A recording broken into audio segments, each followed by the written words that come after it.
14 கடைசி வார்த்தை, அதாவது அந்த வசனத்துல கடைசி வார்த்தை, எருசலேமின் குமாரத்தியே நீ முழு இருதயத்தோடு மகிழ்ந்து களி கூறு. எல்லாம் சொல்லுங்க.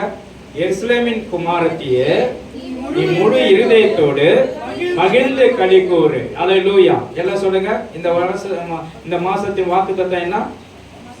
மகிழ்ந்து களி கூறு. எருசலேமின் குமாரத்தியே நீ முழு இருதயத்தோடு மகிழ்ந்து களி கூறு. அல்லேலூயா. ஏற்கனவே நமக்கு ஆண்டவர் அல்லேலூயா இந்த செப்பனியா புஸ்தகத்துல செப்பனியா தீர்க்கதரிசி மூலமாக கர்த்தர் நமக்கு கொடுத்திருக்கிறார். பூமியில் உள்ள சகல ஜனங்களுக்குள்ளும் நான் உங்களை கீர்த்தியும் முகழ்ச்சியுமாய் வைப்பேன் என்று சொல்லி இருக்கிறார். அல்லேலூயா. 20வது வசனத்துல சொல்லி இருக்கிறார். அப்போ ஆண்டவர் நம்மளை நல்ல முழு இருதயத்தோடு கொண்டாட வேண்டும். ஏனென்றால் மகிழ்ந்து கொலை அவர்களை சிறைப்பட்ட ஜனங்களை ஆண்டவர் சிறையிருப்பிலிருந்து விடுதலை ஆக்கும் போது நான் சொப்பனம் காண்கிறதை போல இருந்தேன் என்று எருசலேமில் உள்ளவர்கள் சொல்லுகிறார்கள். இஸ்ரவேலர்கள் சொல்லுகிறார்கள், நான் சொப்பனம் காண்கிறதை போல இருந்தேன், ஆனா எனக்கு ஆண்டவர் இன்னைக்கு விடுதலை கொடுத்திருக்கிறார். விடுதலை கொடுத்ததுனால நீங்கள் எல்லாரும் எப்படி வாழணுமா, எப்படி இருக்குமா? தீர்க்கதரிசி சொல்றாரு, மகிழ்ந்து களி கூற வேண்டும். மகிழ்ந்து களி கூறும் போது உன் வாழ்க்கையில மிகுந்த சமாதானத்தை கர்த்தர் கொடுப்பார். எத்தனை பேர் விசுவாசிக்கிறீங்க? மகிழ்ந்து பாட வேண்டும், மகிழ்ந்து களி கூற வேண்டும். கர்த்தர் இதைத்தான் நமக்கு ஆண்டவர் ஒரு சமாதானத்தை கொடுக்க வல்லமை உள்ள தேவனாய் இருக்கிறார். எருசலேமின் குமாரத்தியே நீ மகிழ்ந்து நீ முழு இருதயத்தோடு மகிழ்ந்து களி கூறு. எல்லாம் சொல்லுங்க. முழு இருதயத்தோட மகிழ்ந்து களி கூறு. அல்லேலூயா. பக்கத்துல இருக்கிறவங்களை பார்த்து சொல்லுங்க, முழு இருதயத்தோட நீ மகிழ்ந்து களி கூறு. பக்கத்துல பார்த்து சொல்லுங்க. அல்லேலூயா. ஆண்டவருடைய பிள்ளைகள், ஆண்டவர் அல்லேலூயா கர்த்தர் உங்களை மகிழ்ந்து களி கூற வைக்கிறார். இந்த மாதம் முழுதும் மகிழ்ந்து களி கூறுகிற மாதம், மகிழ்ச்சியை தருகிற மாதம். இந்த மாதம் நமக்கு சமாதானத்தின் மாதம். எத்தனை பேர் விசுவாசிக்கிறீங்க? இந்த மாதத்துல சந்தோஷத்தை ஆண்டவர் உங்களுக்கு வெளிப்படுத்த விரும்புகிறார். ஆகவே தான் ஆண்டவர் நமக்கு சமாதானத்தையும் சந்தோஷத்தையும் கொடுக்க அவர் வல்லமை உள்ள தேவனாயிருக்கிறார். 15வது வசனம் வாசிங்க. கர்த்தர் உன்னுடைய ஆக்கினைகளை அகற்றி இஸ்ரவேலின் ராஜாவாகிய கர்த்தர் உன் நடுவில இருக்கிறார். இனி நீ தீங்கை காணாதிருப்பாய். அல்லேலூயா. நீ தீங்கை காணாதிருப்பாய். விசுவாசிக்கிறீங்களா? இன்னைக்கு தீங்கு என்பது எந்த நேரத்துல எப்போது வரும்னு சொல்ல முடியாது.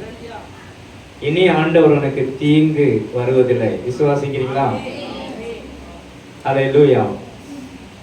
கர்த்தருடைய கால்கள் மலையின் மேல் வருக. சுவிசேஷனுடைய கால்கள் மலையின் மேல் வருகிறது. யூதாவே உன் பண்டிகை ஆசரி, உன் பொருத்தனைகளை செலுத்து. இனி துஷ்டன் உன் வழியால் வருவதில்லை. தீங்கு உனக்கு வராது. எத்தனை பேர் விசுவாசிக்கிறீங்க? தீங்கான காரியம், ஹாஸ்பிட்டலுக்குரிய காரியங்கள் எதுவுமே உனக்கு வராது. எல்லா தடைகளையும் நீக்கிட்டார் ஆண்டவர். அல்லேலூயா. அதற்காகத்தான் நீ மகிழ்ந்து களி கூற வேண்டும். கர்த்தர் உன்னை கொண்டு பெரிய காரியங்களை செய்ய அவர் வல்லமை உள்ள தேவனாய் இருக்கிறார். எத்தனை பேர் விசுவாசிக்கிறீங்க? ஆமென் சொல்லுங்களேன். கர்த்தர் பெரிய காரியங்களை செய்கிறார். அடுத்தது வாசிங்க.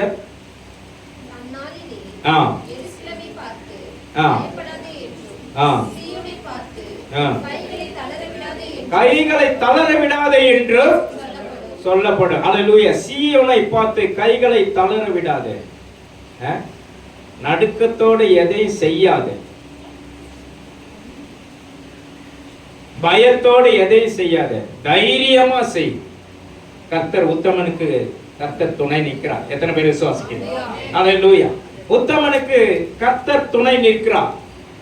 பயப்படாதே, திகையாதே, நான் உன் தேவன், உன்னை பலப்படுத்தி சகாயம் செய்வேன். உன் நீதியின் வழக்கறிச்சினால் நான் தாங்குவேன் என்று சொல்றேன். உன்னை நீதியின் வழக்கறிச்சினால் நான் தாங்குவேன் சொல்றேன். கர்த்தருடைய பிள்ளைகளை ஆண்டவர் ஆசீர்வதிக்க வல்லமை உள்ள தேவனாயிருக்கிறார். விசுவாசிக்கிறீங்களா? அல்லேலூயா. ஏற்கனவே நான் சொன்னேன், ஒரு அம்மா குழந்தைக்காக 5 வருடமாய் காத்து கொண்டிருந்தாங்க. அவங்களுக்குள்ள ஒரு மனசுக்குள்ள ஒரு பொருத்தனை பண்ணிட்டாங்க. என் குழந்தை, எனக்கு என்னுடைய பேர குழந்தை பிறந்தா என்ன பண்றேன், என்னுடைய கழுத்துல இருக்கிற நகை, என்னுடைய காதில் இருக்கிற நகை, மூக்கில் இருக்கிற நகை, எல்லா நகைகளையும் நான் என்ன பண்றேன், கடவுளுக்காக நான் செலுத்துறேன்னு சொல்லிட்டு சொன்னாங்க. நம்மளுடைய சபையில வேற சபை. அப்போ அவங்களுக்குள்ள 5 வருஷம் காத்துட்டு இருக்காங்க. 7 வருஷமா 7 வருஷம் காத்துட்டு இருக்காங்க. 7 வருஷம் காத்துட்டு இருக்கும்போது அவங்களுக்கு கர்த்தர் ஒரு நல்ல ஆலோசனை கொடுத்து, இதுக்காக அவங்களுக்கு நான் போய் ஜெபம் பண்ணியிருக்கேன். ஜெபம் பண்ணி 7 வருஷம் காத்திருந்த அவங்களுக்கு ஒரு ஆண் குழந்தை பிறந்தது. ஆண் குழந்தை பிறந்த பிறகு அவர்கள் அந்த சபைக்கு போகிற அந்த சபையில எல்லாத்தையும் யாருக்கும் தெரியாத போயிட்டு எல்லா நகையும் கழட்டி ஒண்டியல்ல போட்டு வந்தாங்க. அவங்க மொட்டையா போய் நிற்கிறாங்க. எல்லாரும் கேட்குறாங்க, என்ன ஆச்சு? இல்லை, நான் யாருக்கும் சொல்லலை, கடவுளுக்கும் எனக்கும் ஒரு பொருத்தனை நான் பண்ணேன். அந்த பொருத்தனையின்படி ஆண்டவர் எனக்கு நல்ல ஒரு பேர குழந்தை, ஆண் குழந்தையை கொடுத்திருக்கிறார். இதுக்காக கர்த்தருக்கு நான் நன்றி செலுத்துகிறேன் சொல்லி கர்த்தரை நன்றி செலுத்தி அவர்களை அல்லேலூயா அவருடைய நாமத்தை உயர்த்தினாங்க. கர்த்தர் பெரியவர். அல்லேலூயா. எத்தனை பேர் விசுவாசிக்கிறீங்க? பொருத்தனை என்பது ஒரு பிரதிபலிப்பு.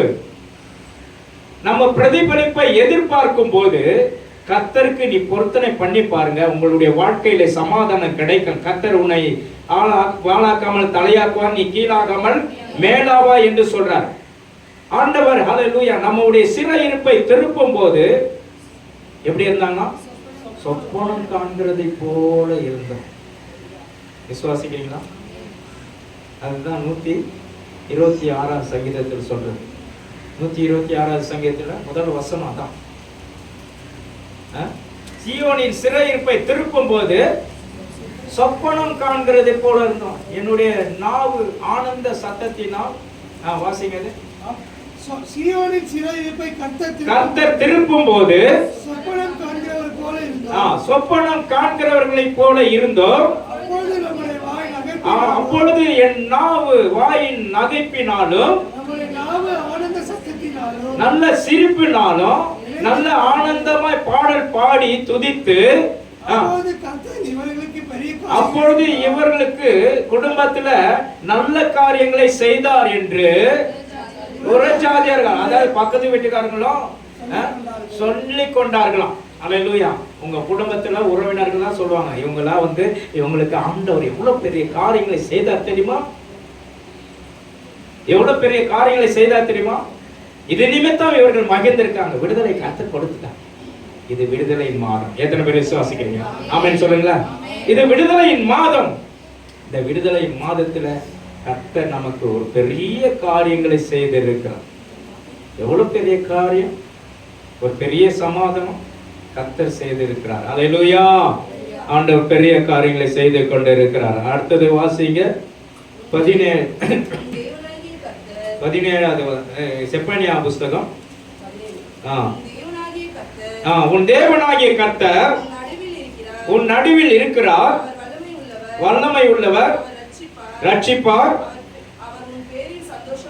ஆமென். அல்லேலூயா. அவர் உன் பேரில் சந்தோஷப்படுவார். அப்புறம் அன்பின் நிமித்தம் அமர்ந்திருப்பார்,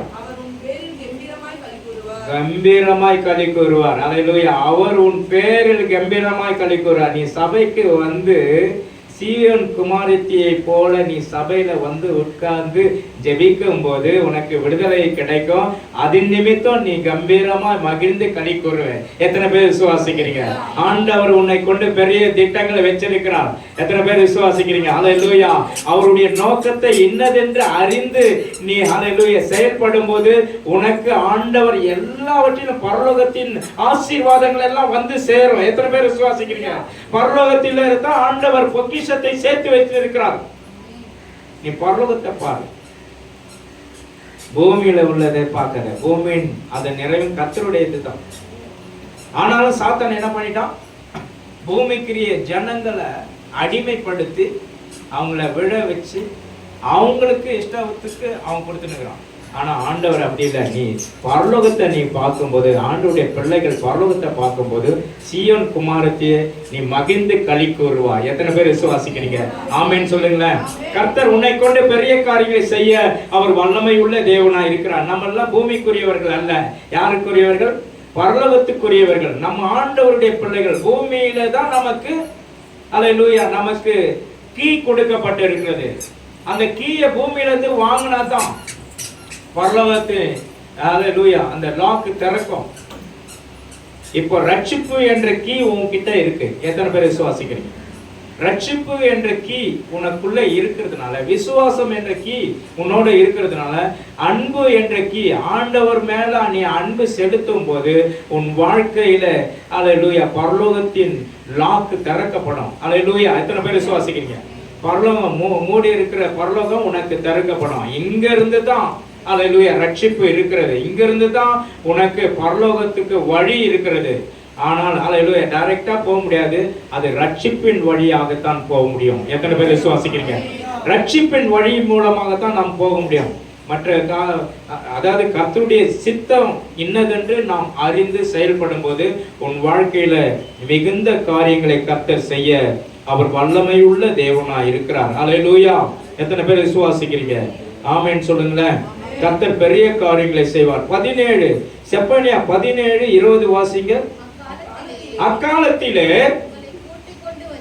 கூட்டிக் கொண்டு வருவேன், அக்காலத்திலே உன்னை சேர்த்துக் கொள்வேன், உன்னுடைய சிறையிருப்பை உன் கண் காணும்படி உன்னுடைய சிறையிருப்பை திருப்பும் போது பூமியில் உள்ள சகல ஜனங்களுக்கும் கீர்த்தியும் புகழ்ச்சியுமாய் வைப்பேன் என்று சொல்றார். எத்தனை பேர் விசுவாசிக்கிறீங்க? அல்லேலூயா. கீர்த்தியும் புகழ்ச்சியுமாய் வைப்பேன் என்று சொல்றார். அப்போ ஆண்டவருடைய பிள்ளைகளை ஆண்டவர் கீர்த்தியும் புகழ்ச்சியுமாய் வைப்பதற்காகத்தான் ஆண்டவர் உங்களை கொண்டு வந்திருக்கிறார். இந்த அல்லேலூயா விடுதலையின் மாதம், இது சுதந்திர மாதம், விடுதலையின் மாதம். விசுவாசிக்கிறோம். இன்னைக்கு நிறைய பேர் நான் சுதந்திரம் வாங்கிட்டேன் அப்படின்னு சொல்லிட்டு காந்தி தாத்தா சொல்றாங்க, இவங்களை சொல்றாங்க, எல்லாரையும் சொல்றாங்க. அம்பேத்கர் சுதந்திரம் வாங்கி கொடுத்தாரு, எல்லாமே சுதந்திரம் வாங்கி கொடுத்தாங்கன்னு சொல்றாங்க. ஆனா உண்மையான சுதந்திரம் இன்னைக்கு கிடைச்சிருக்கா? அல்லேலூயா. கிறிஸ்தவருக்கு மாத்திரம்தான் ரட்சிப்பு என்ற சுதந்திரம் கிடைச்சிருக்கு. எத்தனை பேர் விசுவாசிக்கிறீங்க? அல்லேலூயா. கிறிஸ்தவர்களுக்கு மாத்திரம்தான் விசுவாசம் என்ற சுதந்திரம் கிடைச்சிருக்கு. அல்லேலூயா. திறக்கப்பட்டதாம் சிலுவையிலிருந்து ஊற்றப்பட்ட அந்த ரத்தத்தின் மூலமாக உங்களுக்கு விடுதலை கிடைச்சிருக்கிறது. எத்தனை பேர் விசுவாசிக்கிறீங்க? விடுதலை என்பது இயேசுவை ஏற்றுக்கொண்டவர்கள் எத்தனை பேர்களும் அத்தனை பேர்களும் அவருடைய பிள்ளைகளாகும்படி அவர் அல்லேலூயா இவ்வளவாய் அன்பு கூர்ந்திருக்கிறார். எத்தனை பேர் விசுவாசிக்கிறீங்க? ஆண்டவர் உங்களை அவருடைய பிள்ளைகளாகும்படியாக அன்பு கூர்ந்திருக்கிறார். எத்தனை பேர் விசுவாசிக்கிறீங்க? ஆமென் சொல்லுங்களேன். அவருடைய பிள்ளைகள் கஷ்டப்படக்கூடாது, விடுதலையோடு இருக்கணும். எத்தனை பேர் விசுவாசிக்கிறீங்க? அவருடைய பிள்ளைகள் சோர்ந்து போக கூடாது, அவருடைய பிள்ளைகள் கவலைப்படக்கூடாது. இது இல்ல அது இல்லைன்னு கவலைப்படாதீங்க. ஆண்டவர்கிட்ட நீங்க சும்மா சொன்னா போதும், ஆண்டவர் உங்களுக்கு செஞ்சிடுவார். விசுவாசிக்கிறீங்களா? அல்லேலூயா. ஆண்டவர் செய்வாருங்க. அவருக்கு இதெல்லாம் பெரிய காரியமே இல்லை. இதெல்லாம் பெரிய காரியமா? எந்த சூழ்நிலை இருந்தாலும் நம்ம மன ரம்மியமா இருக்கணும். எந்த சூழ்நிலை வந்தாலும் மன ரம்மியமா இருக்க நம்ம பழகிக்கொள்ளணும். விசுவாசிக்கலாம். இயேசு கிறிஸ்து இந்த பூமியில வரும்பொழுது ஒரு பெரிய கடவுள். அவர் வானத்தையும் பூமியும் படைத்தவர், சர்வ சிருஷ்டிக்கும் எஜமானர். இந்த பூமியில அவர் எப்படி வராரு? ஒரு பெண்ணின் வயிற்றுல வராரு. ஒரு கன்னி மரியாளுக்குள்ள என்ன பண்றாரு? கருத்தரிக்கிறார். கருத்தரித்து எல்லாரும் அந்த பெண்ணை எப்படி பேசுறாங்க? இது எப்பேற்பட்ட பெண்ணு, எப்படி கல்யாணம் ஆகாத இதெல்லாம் நடக்கும்? அந்த கண்ணின் மரியா வயிற்றில கர்ப்பம் தரித்த அது அல்லேலூயா பெருசா எண்ணல. அல்லேலூயா. தாவீது சொல்றாரு, என் தாய் பாவத்துல கர்ப்பம் தரித்தார் என்று சொல்றாரு. ஆனா அவங்க தாய் இல்ல. யாருக்கு கர்ப்பம் தரித்தது? ஏவாள். இப்ப பாருங்க, தன்னுடைய தகப்பனார் தச்சு தொழில ஈடுபட்டு இருந்தத அவரு மறுதலிக்கல. இவ்வளவு பெரிய மன ரம்மியம் அவருக்கு. சிலுவையை அறையத அவர் என்ன பண்ணல? மறுதலிக்கல. தன்னை அப்படியே முழுமையாய் ஒப்பு கொடுத்தார். முடிவு பரியந்தம் ஆண்டவர் பிதாவுக்கு சித்தமானதை நான் செய்ய போகிறேன் என்று முடிவு பரியந்தம் தன்னை அர்ப்பணித்தார். அதுதாங்க மன ரம்மியம். விசுவாசிக்கலாம். எது நடந்தாலும் நடக்காத போனாலும் நான் கர்த்தருடைய பிள்ளையா இருப்பேன் என்று சொல்லுகிறார் பாருங்க. அதுதான் அல்லேலூயா. தேவன் நமக்கு கொடுக்கப்பட்ட அந்த மன ரம்மியத்தை கர்த்தர் பிலிப்பியர் புஸ்தகத்துல, அல்லேலூயா, நம்ம பிலிப்பியர் புஸ்தகத்துல அப்போஸ்தலர் பவுல் எழுதுகிறார். வாசிங்க பிலிப்பியர் புஸ்தகம்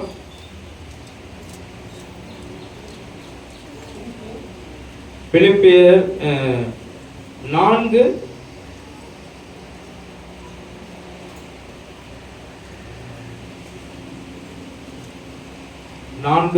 வாசிங்க.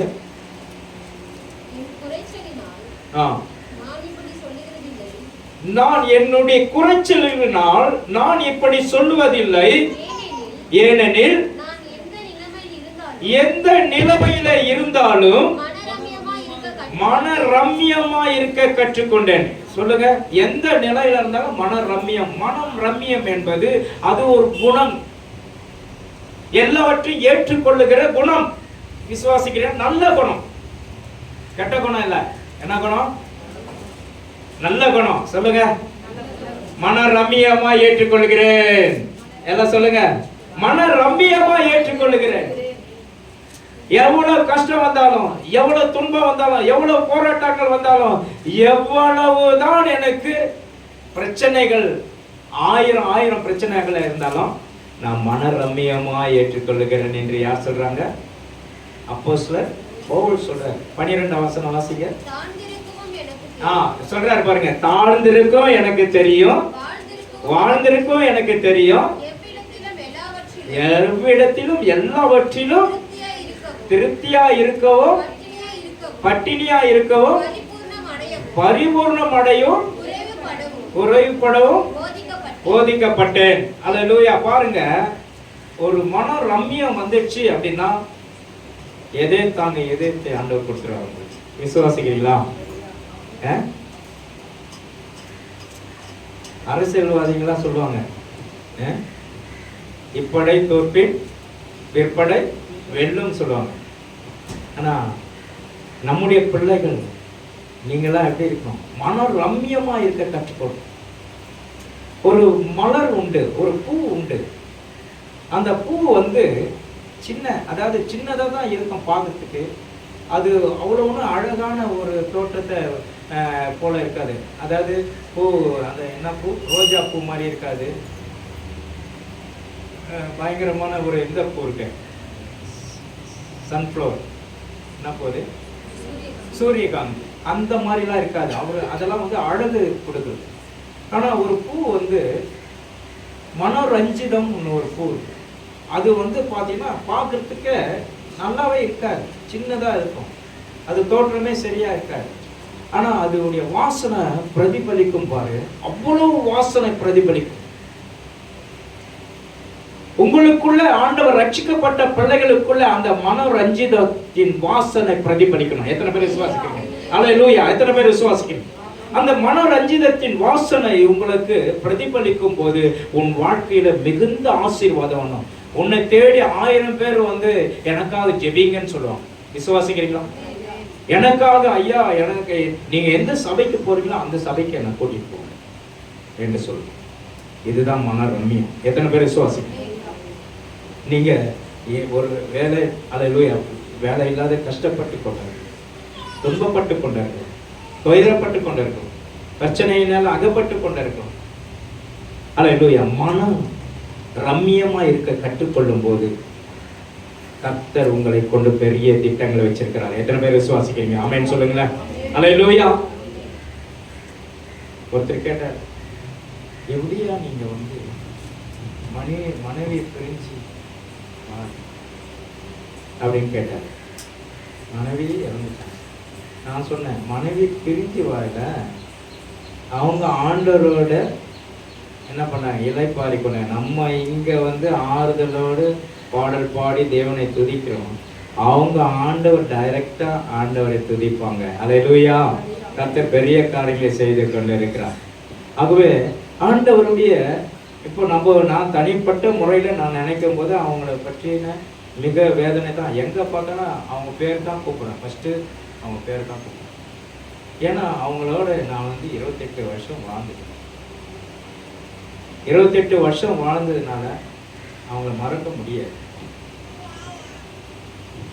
கர்த்தருடைய பிள்ளைகள் எது வந்தாலும் எது நடந்தாலும் மன ரம்மியமாய் வாழ்வோமானால் அவர்களுக்கு ஆண்டவர் நல்ல ஒரு மகிழ்ச்சியை கொடுப்பார், சமாதானத்தை கொடுப்பார். விசுவாசிக்கிறீங்களா? அவர்களுக்கு நல்ல விடுதலை கொடுத்து கர்த்தர் அவர்களை உயர்த்த அவர் வல்லமை உள்ள தேவனாயிருக்கிறார். எத்தனை பேர் விசுவாசிக்கிறீங்க? ஆமென் சொல்லுங்களேன். கர்த்தர் பெரிய காரியங்களை செய்ய அவர் வல்லமை உள்ள தேவனாய் இருக்கிறார். ஆண்டுடைய நாமம் மகிமைப்பட்டு கொண்டு இருப்பதற்காக ஸ்தோத்திரம் பண்ணுங்க. ஸ்தோத்திரம், ஸ்தோத்திரம், ஸ்தோத்திரம். அல்லேலூயா. கர்த்தருடைய நாமத்துக்கு ஸ்தோத்திரம். கர்த்தர் பெரிய காரியங்களை செய்வாராக. அல்லேலூயா. 1 தீமோத்தேயு 6:6 வாசிங்க. 1 தீமோத்தேயு 6:6. போதும் என்கின்ற மனதுடன் உடைய தேவபக்தியை மிகுந்த ஆதாயம். ஆமென். அல்லேலூயா. போதும் என்ற மனதுடையவர்களாய் இருந்து தேவபக்தியை மிகுந்த ஆதாயம் உங்களுக்கு. எத்தனை பேர் விசுவாசிக்கிறீங்க? அல்லேலூயா. இத வாங்கினாதான் நான் வந்து, சில பேர் சொல்லுவாங்க, நான் வீடு கட்டினாதான் நான் கல்யாணத்துக்கு என் பிள்ளைகளுக்கு செய்வேன். நேரத்தோட உங்க பிள்ளைகளுக்கு திருமணத்தை நடத்துங்க. அல்லேலூயா. காலம் தாமதிக்காதீங்க. நாளைக்கு நாள் கர்த்தருடைய கையில தான் இருக்கு. விசுவாசிக்கிறீங்களா? அல்லேலூயா. திருமணம்லாம் ஆகட்டுங்க. ஒரு அம்மா சொன்னாங்க, திருமணம்லாம் ஆகட்டுங்க, கல்யாணம்லாம் சொல்லிட்டேங்க, இது பண்ணிட்டோம், பிள்ளைங்களுக்கு பண்ணிட்டோங்க. அதுக்கப்புறம் நான் வந்து என்ன பண்ண போறேன்? சபைக்கு வரேங்க. திருமணமும் ஆயிடுச்சு, பிள்ளைங்களுக்கு பேர பிள்ளை பிறகுட்டாங்கன்னு சொன்னாங்க, பேர பிள்ளையும் ஆயிடுச்சு, ஆனா இன்னும் சபைக்கு வராது இருக்காங்க. இதெல்லாம் மன ரம்மியமா? மன ரம்மியம் என்பது குணங்கள். அல்லேலூயா. குணாதிசயத்துல ஒன்று மன ரம்மியம். எது வந்தாலும் ஏற்றுக்கொள்ளுகிற மனப்பக்குவம் தான் மன ரம்மியம். விசுவாசிக்கிறீங்களா? அதுதான் சொல்றாரு அப்போஸ்தலர் பவுல் சொல்றாரு, தாழ்ந்திருக்கும் தெரியும், வாழ்ந்திருக்கும் தெரியும், உயர்ந்திருக்கும் தெரியும், தாழ்மையா இருக்கும் தெரியும், எப்படிலாம் இருக்கும் தெரியும் சொல்றாரு 12வது வசனத்துல. 4:12 தாழ்ந்திருக்கும் தெரியும், வாழ்ந்திருக்கும் தெரியும், எவ்விடத்திலும் எல்லாவற்றிலும் திருப்தியா இருக்கவும், பட்டினியா இருக்கவும், பரிபூர்ண அடையவும், குறைபடவும் போதிக்கப்பட்டிருக்கிறேன்னு சொல்றாரு. அல்லேலூயா. எல்லாத்துக்கும் போதிக்க. இன்னைக்கு கிறிஸ்தவங்கன்னா இப்போ வந்து நான் இப்போ இன்னைக்கு இது இப்போ ஞாயிற்றுக்கிழமை இன்னைக்கு ஆராதனை நடத்துறேன். ஒரு சில நேரத்துல ஆராதனை முடிச்சுட்டு எங்க போவோம்? அடக்க ஆராதனைக்கு போவோம், பரியல் சர்வீஸ் போவோம். பரியல் சர்வீஸ் முடிச்சுட்டு அதுக்கப்புறம் எங்க போவோம்? பர்த்டே ஃபங்க்ஷனுக்கு போவோம். பர்த்டே முடிச்சுட்டு குழந்தை பிரதிஷ்டைக்கு போவோம். இந்த மாதிரிலாம் நிறைய ஊழியக்காரங்களுக்கு பல விதமான வேலைகள் இருக்கிறதுனால எதுக்கும் எல்லாத்துக்கும் நாங்கள் கலந்துக்கிறோம். அல்லேலூயா. அப்போ ஆண்டவர் எங்களுக்கு, நாங்கள் இதெல்லாம் போதிக்கப்பட்டு இருக்கிறோம். இதற்காக தான் ஆண்டவர் எங்களுக்கு தைரியத்தை உண்டு பண்ணுகிறார். அந்த தைரியம் உங்களுக்குள்ள மன ரம்மியமா இருக்க நீங்க கற்றுக்கொண்டால் எல்லாவற்றையும் நீங்க ஏற்றுக்கொள்ள அந்த பக்குவம் வந்துடும். எத்தனை பேர் விசுவாசிக்கிறீங்க? அல்லேலூயா. பெரியவர்களா இன்னைக்கு பெரிய அரசியல்வாதிகளா கேட்டீங்கன்னா, நாங்க வந்து இவ்வளவு கஷ்டப்பட்டோம், இவ்வளவு வந்தோம், இதை பண்ணோம், எல்லாத்தையும் நாங்க ஏற்றுக்கொள்ளுகிறோம் அப்படின்னு சொல்லுவோம். விசுவாசிக்கிறீங்களா? அந்த ஏற்றுக்கொள்ளுகிற அந்த பக்குவம் தான் மன ரம்மியம். விசுவாசிங்களா? குணத்துல எல்லா குணம், நல்ல குணம், கொடுக்கிற குணம், அன்பு செலுத்துகிறோம், எல்லா குணமும் இருக்கும். ஆனாலும் மன ரம்மியமா இருக்கிற அந்த குணம் மன ரஞ்சிதத்துக்கு கொடுக்கக்கூடிய அந்த மலர் எப்படி பிரதிபலிக்கிறதோ, வாசனை எப்படி பிரதிபலிக்கிறதோ, அதை போல மனம் வீசக்கூடியவர் நீங்களா இருப்பீங்க. எத்தனை பேர் விசுவாசிக்கிறீங்க? நீங்களா இருப்பீங்க. நல்ல வாசனை பிரதிபலிக்கக்கூடியவர்களா நீங்க இருப்பீங்க. கர்த்தர் உங்களை ஆசீர்வதிக்க வல்லமையுள்ள தேவனாய் இருக்கிறார். அல்லேலூயா. கர்த்தர் பெரிய காரியங்களை செய்ய அவர் வல்லமை உள்ள தேவனாய் இருக்கிறார். வாசிங்க ஆபகுக் புஸ்தகம் 3:17 வாசிங்க. ஆபகுக்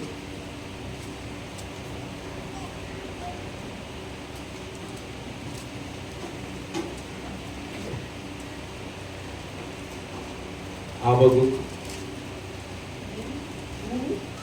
3:17 பழைய ஏற்பாடு. அத்திமரம் துளிர் விடாமல் போனாலும், திராட்சை செடிகள் பழம் உண்டாகாமல் போனாலும், ஒலிவ மரத்தின் பலனற்று போனாலும்